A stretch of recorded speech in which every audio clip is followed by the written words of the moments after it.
14 ta' April, Beatu Pietru Gonzales, reliġjuż, miet għal-ħabta tas-sena 1246.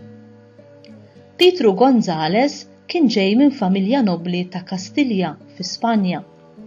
Wieħed minn sijietu kien isqof ta' Astorga li eduka lil Pietru u anki kisiblu it-titlu ta' kanonku tal-katedral minkejja li kien għadu taħt l-età.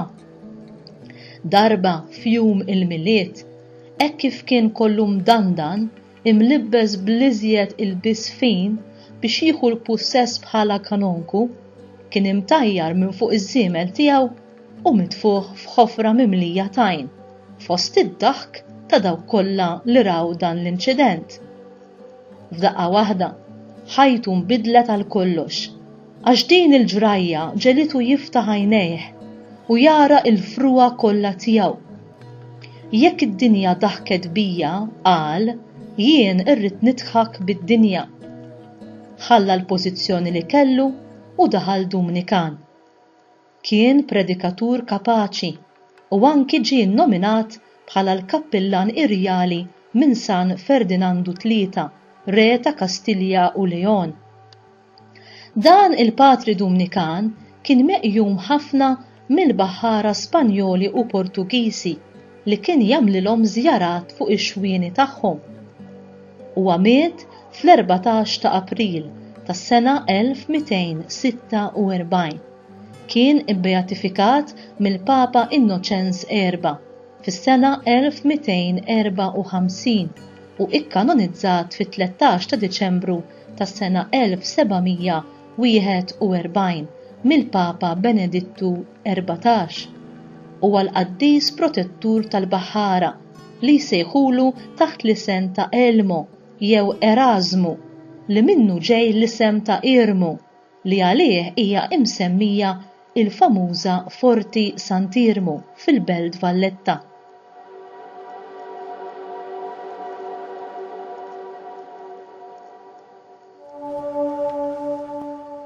Kemm il-darba smajna stejjer dwar xi sfortuna jew diżastru biex imbagħad wara xi żmien tisma' li ġiet meqjusa bħala ħaġa tajba.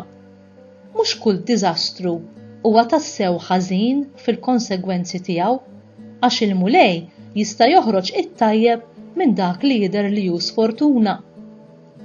Dan kien il-każ tal-Beatu Pietru Gonzales li ġralu bħal San Pawl, il-waqa' minn fuq iż-żiemel għal ġottajn, ir-riżultat f'ħaġa tajba fil-ħajja tiegħu, ġabitu f'sessieħ u bidlitlu l-mod ta' kif jaħseb. Din tissejjaħ konverżjoni u tassew kull nesrani jeħtieġ li jbiddel il-mod ta' kif jaħseb għax kulħadd ikollu bżonn jikkonverti minn bniedem ħażin għal wieħed li jibda jagħmel it-tajjeb jew minn bniedem tajjeb għal wieħed li jibda jagħmel dak li hu l-aħjar. Il-konverżjoni għalhekk tibqa' għaddejja tul ħajjitna kollha sakemm naslu sal-punt fejn San Pawl jgħid li rridu nsiru naħsbu bħalma kien jaħseb Kristu Ġesu. Filippin kap 2 vers 5. F'post ieħor jgħid: Intom il-mażulin ta' Alla, il-qaddissin u l-maħbubin tiegħu, ilbsu mela sentimenti ta' ħnina, tiba, umiltà, ħlewwa u sabar. Kolossin 3 vers 12. Imma meta l-Beatu Pietru Gonzales qal jekk id-dinja daħket bija jien irrid nidħak bid-dinja, x'rid ifisser eżatt? X'aktarx li rrid jagħmel distinzjoni bejn il-fatt li qabel il-waqa' huwa kien iblaħ, kien bniedem tad-dinja, viżjoni dejqa u ffukata fuq innifsu. Imma minn wara l-waqa' ħa deċiżjoni li jiftaħ moħħu jew għajnejh u jilqa' il-mod ta' kif jaħsibha Alla. F'kelma waħda li jsir bniedem spiritwali u jirbaħ fuq id-dinja. Kristu qal jiena rbaħt tad-dinja. Ġwanni kapitlu 16 vers 33. Bliema modi in-nies tad-dinja li jiffukaw biss fuq il-bżonn fiżiku differenti minn dawk spiritwali. L-Apostlu Pawlu jenna nifmu d-differenza bejn bniedem spiritwali u bniedem fiżiku. Fl-ewwel ittra lil Korintin kapitlu 2 versi minn 14 sa 16 insibu dan. Il-bniedem naturali ma jilqax il-ħwejjeġ tal-Ispirtu ta' Alla, għalih huma kollha bluha ma jistax jifhimhom, għaliex ħadd ma jista' jarbilhom jekk mhux bl-Ispirtu. Il-bniedem spiritwali jarbel kollox u lilu ma jarblu ħadd. Minu dak li jista' jifhem il-ħsieb tal-mulej biex ikun jista' jgħallmu? Imma aħna għandna fina il-ħsieb ta' Kristu. Persuna fiżika ma tilqax l-affarijiet tal-Ispirtu tal-Alla għax huma bluha għaliha u ma tistax issir tafhom. B'kuntrast, persuna spiritwali tistħarreġ kollox u għandha il-moħħ ta' Kristu li jfisser li tistinka biex taħseb bħal ma jaħseb Kristu. Pawlu jinkoraġġina biex inkunu nies spiritwali. B'kuntrast ma' persuna fiżika, persuna spiritwali jimpurta ħafna mir-relazzjoni tagħha ma' Alla. Hija tħalli l-Ispirtu Qaddis ta' Alla jiggwidha u jistinka biex timita lil Kristu. San Pawl jisħaq: kunu mela tixbħu lil Alla bħala wlied maħbuba. Efesin kapitlu 5 vers 1. Din tagħmel sforz biex titgħallem kif jaħsibha l-mulej u biex tara l-affarijiet kif jarhom hu. Alla hu reali ħafna għaliha. Din ma tippratikax l-emejjel tal-laħam imma tipprova tiżviluppa il-frott tal-Ispirtu.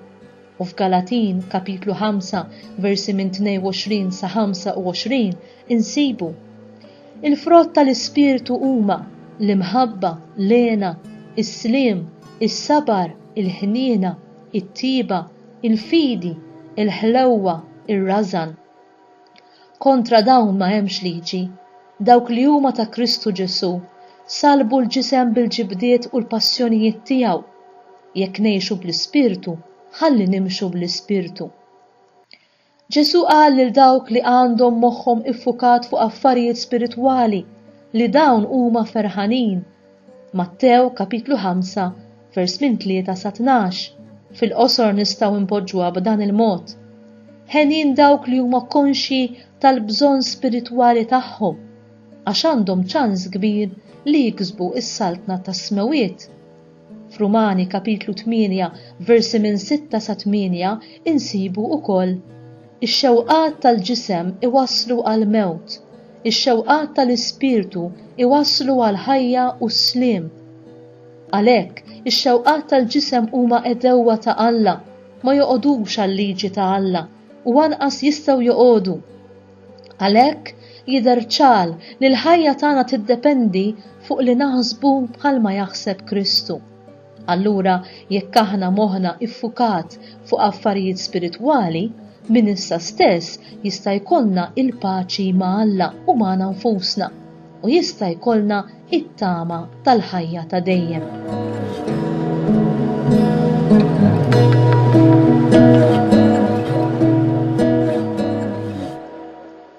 Talba: O mulej, inftaħt għajnejn il-Beatu Pietru Gonzales permezz tal-inċident li għadda minnu. Għati lilna wkoll li nintebħu b'modi ta' kif nistgħu nsiru naħsbu bil-mod kif taħseb inti, ħalli aħna wkoll naslu nirbħu fuq id-dinja, il-bluwa, l-egoizmu u l-qerq tagħha. Nitolbuk dan bi Kristu Sidna. Amen.